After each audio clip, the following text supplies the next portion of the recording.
Howdy guys, Rex here. What are we looking at? This crazy, ultra scary, inanimate object, right? Okay, are you guys getting scared yet? I sure am. A lot of guys wanted kind of a follow-up report on how some of this equipment is doing, particularly the optic. This is the Primary Arms 1-8 Platinum series. It's a 34 millimeter main tube, and it has a first focal plane reticle. This one has the ACSS reticle, like the standard ACSS. They also have the Griffin mill, which I think is great for certain applications. We'll talk about that in a minute. But guys are curious how this is holding up, okay? I've used mine from the perspective of a real field guy, maybe medium or light. I have passed these off to guys that are still real field guys that actually use them in combat, in theater, and they've been passed around some circles and have been tested a bit now, so I feel like I have a little more to talk about on that in terms of ruggedness and how they actually work in real life, how they like them, how they've been received by professionals in the field that we'll talk about in a minute, okay? But like, this is a good setup. A lot of folks are curious and they ask, and this kind of was similar to what the setup is, what's a good rifle and optic combination that's kind of good all-purpose deal that's going to be very effective out to 400 and 500 meters, but is not like super complicated, not super difficult, but very flexible and very effective. Even if you don't have a spotter, there's a lot of outfits actually that are trying to get away from the idea of being like married to a spotter or having to have one. And so like, what if you have to be solo because stuff happens in real life, right? And you might be by yourself and you might have to take a shot before your spotter is even done smoking a cigarette or whatever, right? And so in those cases, the shooter needs all the tools at his disposal to make a quick shot, you know, maybe 1 second, 2 seconds, 3 seconds max, right? For a lot of applications, particularly designated marksman application, or even traditional sniper role in certain places where you might have to take a quick opportunity shot if it pops up, right?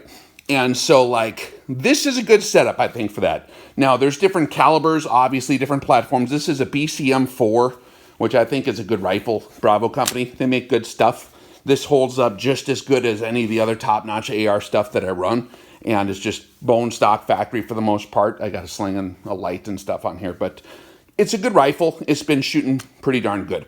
We did do the rattle can job. This is Krylon, like a 20-minute Krylon job, okay? And you can hold like these, I think Primary Arms is actually where I got it from too. They sent me some of them stencils where you can just like hold it there and you don't have to tape stuff, which was nice. And so that was actually pretty easy to do. Only took me 20 minutes to do this paint job. You could do a lot better if you were getting fancy about it, right? So here it is. This is a good rifle, 16-inch barrel. 5.56 is totally formidable to 400 or 500 yards, no problem. You know, a 7.62 is going to have a heck of a lot more punch out there, have more effect on the target in terms of terminal energy and all that, right? But this works fine. And the optic is kind of the part of the tool that's like the interface between the shooter and the rifle in so many different ways. And kind of what dictates a lot of the performance capabilities of a weapon system is the optic, right?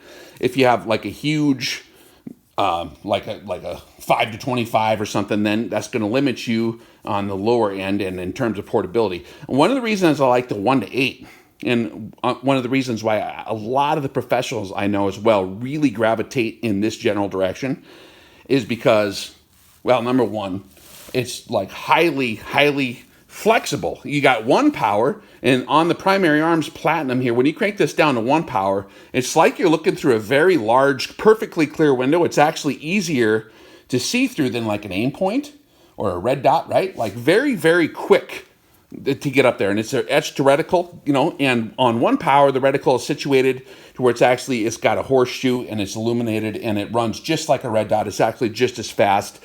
And the guys that I know, one of the guys is like a 18 Alpha Special Forces guy, and I'm not going to say exactly where he's at, but he's over there in the Middle East, we'll just say that. And he's been running this for a while, and a few of his buddies, he passed it off to some of the guys in the outfit, which I think they used to call CAG, right? Like the Chuck Norris type guys. And they really liked it. They thought this just kicked the ass of everything else they've been issued, and so they wanted to get more of these. And so that's cool. And so they're kind of passing it around and fighting over them, the guys that do have them. So that's what they reported to me. Is it true? I don't know. You can take it for what it's worth. But those guys out there, like the Special Forces guys who are using these, they do use them to clear houses and stuff like that with no problems. They really like that. And then when you crank it up, the Griffin mill is what they really like. It's a milliradian, grid platform to where you can basically, if you have a custom firing solution, if you have the kind of time to really get a perfect firing solution, you have that precision capability with the reticle on this optic. Or you can dial it in. The turrets on these are actually not super bad. You got to lift them so they lock, which is nice, so they don't just spin by themselves, right? So you can lift it up. I'm not going to mess with this one.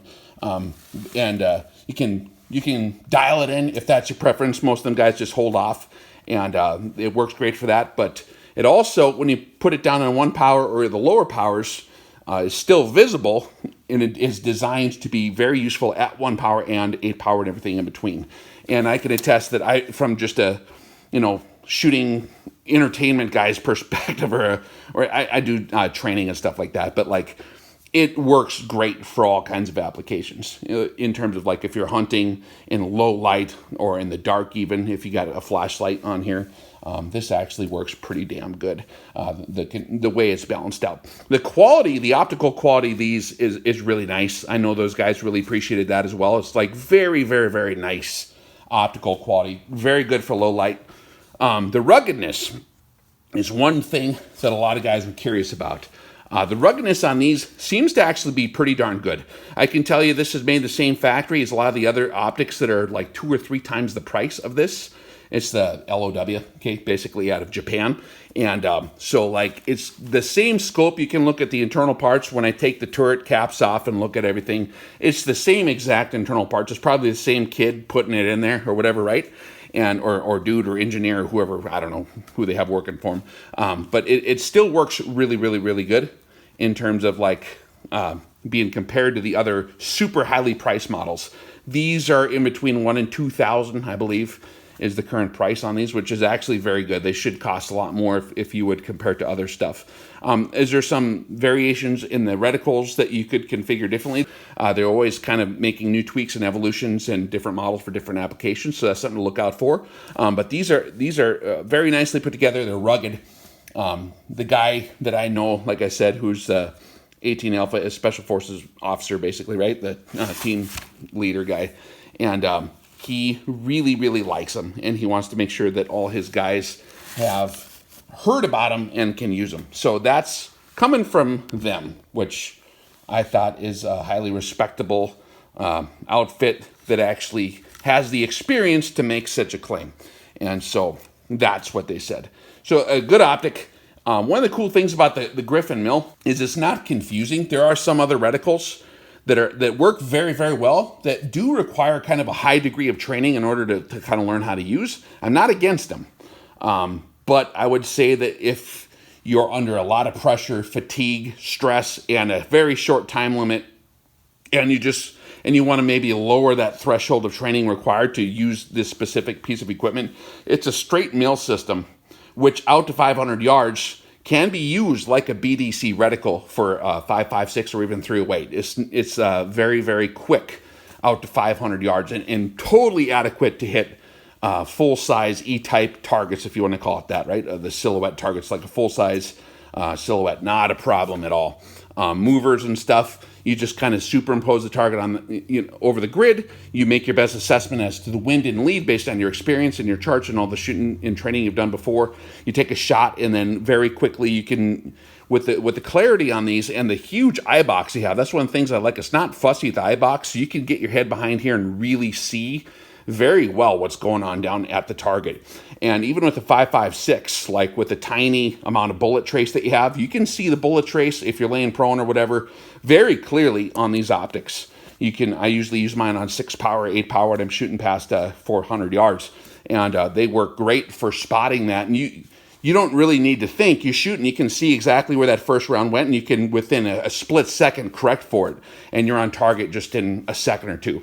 And so that's one of the things, without getting confused or getting lost in a reticle that's maybe more complex. So some guys, it's user's preference. If you got a lot of training on one of the more fancy reticles that's more complex, and that's your preference, that makes sense. If that's something that's intimidating a lot of shooters or is like too crowded, then this is a nice alternative. So that's why I think some of those guys really like it. that are trying it out. Again, like I said, I'm not against any of those, but I do like, for me, and the way I think, I like to have the flexibility just to have a straight mill system, in which case I can basically use a custom firing solution if that is required. I have that capability because it's just straight mills. I'm not going to trip over, my brain and feet are not going to trip over each other, right? Trying to get the job done. And so that's one of the reasons I like that. So that's my opinion and the opinion of a few other guys that work. And I do know a lot of other guys that run these and really like them. Of course, everyone has different experience in terms of different possible improvements that could be evolved into these at some point. We all have a lot of different preferences based on what we do, right? Yeah, overall, a very, very positive, shining review for this optic. Really works good. And I do like the locking turrets. And I do like the illumination. It has night vision settings as well. Totally rugged. I haven't lost zero on any of these. I haven't had any problems with any of the Platinum series yet. I know that some of the other ones that the guys were using have like been very heavily used, and they can attest to the ruggedness. So yeah, if you're looking for something that's an all-purpose 0 to 500 yard or 500 meter rifle, you can stretch out a little farther than that, 500 yards, 550 yards, right? Ish. This is totally adequate. I think this is a great choice if you can find ammo nowadays, right? It's been crazy. But I'd highly recommend going out there and actually shooting with it, getting used to whatever setup you have. You should be able to fill that roll out to 500 yards, absolutely no problem.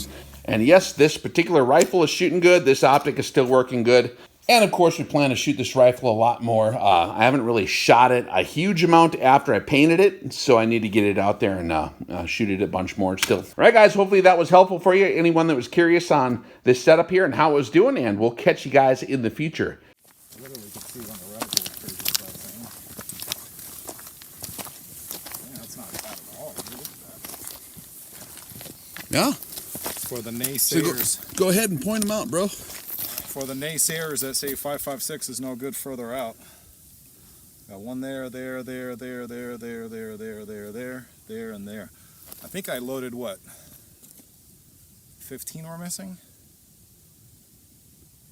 I'll have to check the box.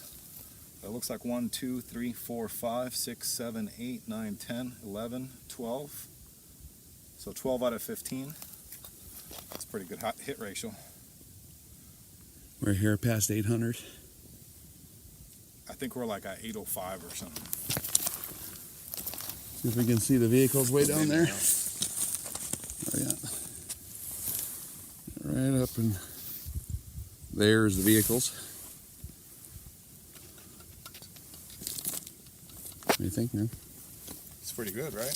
I think so. 5.56. Fresh out the gate too. Yeah. Yeah, no, there's no warming up.